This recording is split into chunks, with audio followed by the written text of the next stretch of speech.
Hey, so I changed up my video format a little bit this week where I have the main project and then I'll have an interlude throughout that where there's a tool or a small project, and I think that'll work good for me in the future because hey, life's random and you never know what you might find in the attic.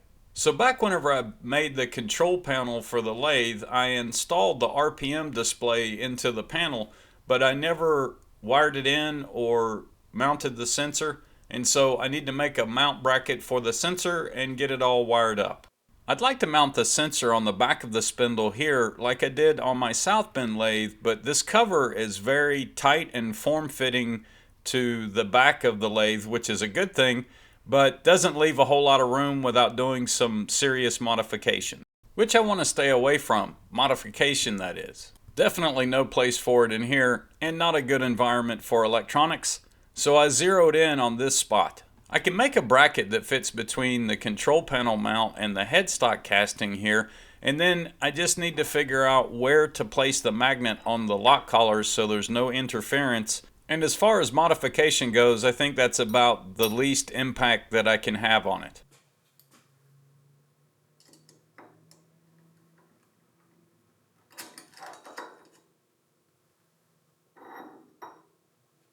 So there's my setup, and this is the first time I'm using the 30 taper horizontal spindle to do any work.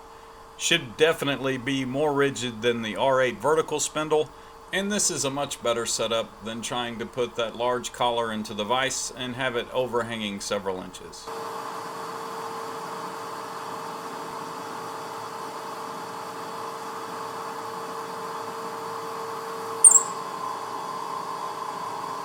Fighting with the swarf a little bit here to make sure that the magnet is fully seated, and of course the only way to get that magnet out is with this big stack of magnets, and I made one more pass on it, just a few more thousandths, and got it fitting flush. I did replace the magnet that comes with the sensor with a much more powerful magnet, and it's held in place just by its magnetism. There's no epoxy or Loctite, and I feel comfortable with doing that because I've done it with my South Bend lathe for several years now and had no issue. The magnet never comes out, and I got the idea for the Rockwell lathe off of what I did with the horizontal spindle on the milling machine. Alright, let's take a break from the RPM sensor for a minute and check out this new to me Craftsman dial indicator that I picked up. I've been using an import indicator for quite some time now and decided it was time to upgrade to a higher quality indicator. Alright, I know what you're thinking. It's a Craftsman indicator. They're not known for making really precision instruments. They're known for hand tools, but hang on, just bear with me for a minute.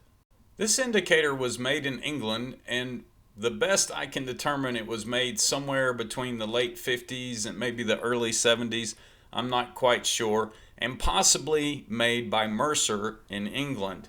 And I have another indicator at the end of the video, and we'll look at that one as well. This one was a little bit dusty, dirty. It didn't get used that much, just beating around in someone's toolbox probably, but still in the original box.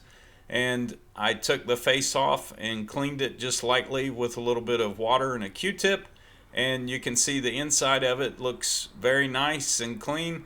It looks high quality and is high quality. I really like the return spring. It's like a coil spring instead of just being a normal spring.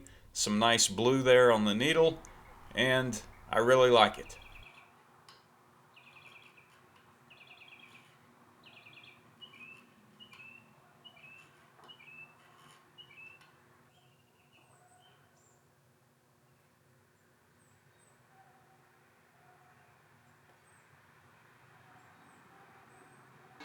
Alright, so back to the RPM sensor. I picked up this R8 1.5 inch Carbide Endmill. It does a great job. I just need to spend a little bit more time with it to figure out what RPM that it wants to run at. I played with it a little bit and I wasn't quite happy with it, but you can see I'm getting a pretty good finish, as you can see the reflection of the carbide in the finish. When I was boring the hole in the collar, I thought, hey, why don't I try to use the horizontal spindle just to do normal milling with in the vise and see how it works. It's a very rigid spindle. I know the end mill that I'm using is a little bit overkill, but it's 1 inch in that ER40 collet. It's the biggest you can put in, and it works very well. It feels much smoother than using the vertical spindle just by feel on the hand wheel.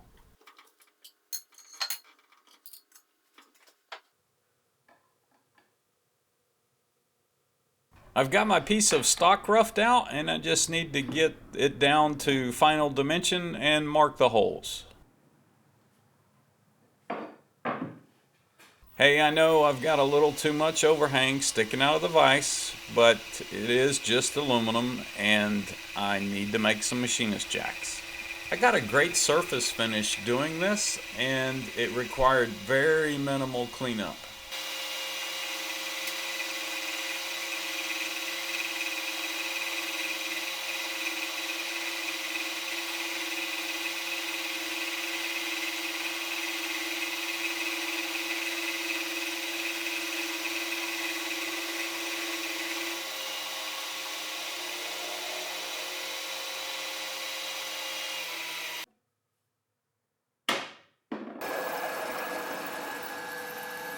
So when you go antiques hunting, don't come across a whole lot of MT3 drill bits very often. As a matter of fact, like never.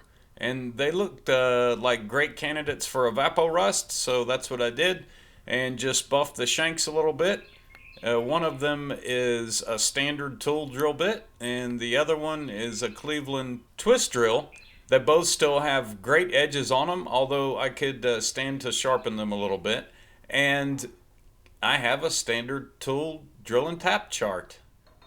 Great price I paid for them, and a good find. My original thought was just to make a square block to mount the sensor into, but when I went to the material rack, I found this piece of cutoff from a pipe. And I thought, if this doesn't work, I'll just go back to the square block idea. And this horizontal setup really shines doing this curved piece. I get it all in one pass. Works very well.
I drilled and tapped two 1032 holes in the base of this bracket to mount it to the other bracket, and this is the wiring diagram for the 3-wire Mercer, and it's pretty straightforward. It's 12 volts, power, ground, and signal, and you have to use an external wall wart type power supply, or you could use an industrial power supply, but you can't use the VFD for power because there is an interference and you get a flicker on the display. And there it is installed. I did have to add a 1/2-inch block between the two pieces to get the distance right to the collar so I could get the sensor gap adjusted correctly. And you can see that the sensor lines up nicely to the magnet. My alignment is off just ever so slightly between the brackets because I had to add that spacer in between. No big deal, it works just fine. I did think about trimming off the top part of the bracket here, as it's not really necessary, but from the front view, I just like the way it looks.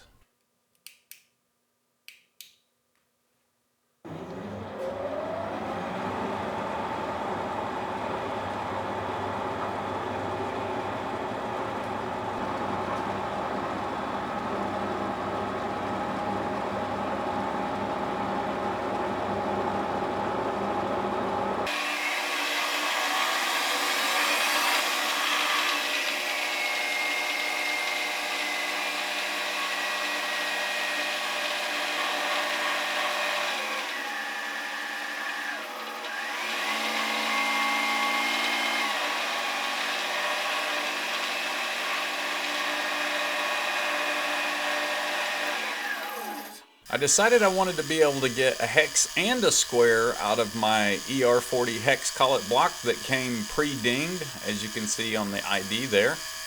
And it works just fine. Might be a little bit slow for some, but I like it. Saved me about 40 bucks. It does change the position slightly in Y while you're doing the hex, but it's not a big deal. Now if you were trying to drill holes or do something else, it might change your center line. You'd have to be careful about your setup. But for just doing a standard hex and a standard square, it works just fine.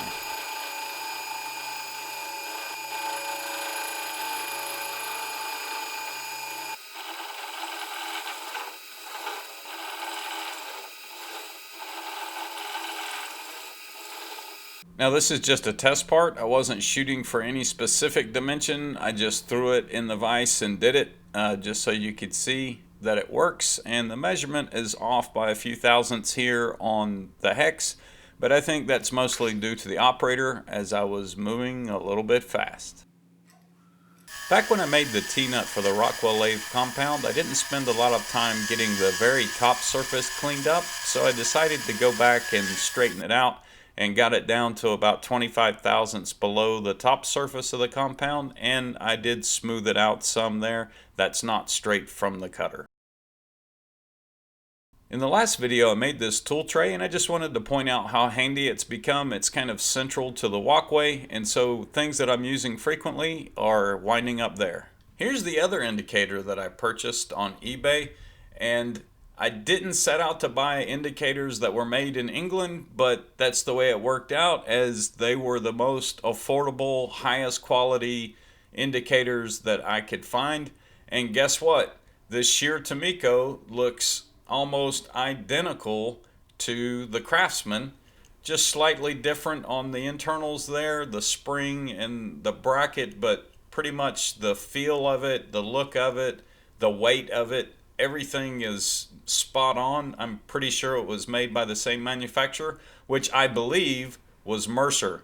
If you have any input on that, please let me know. And this is coming soon. Thanks for watching.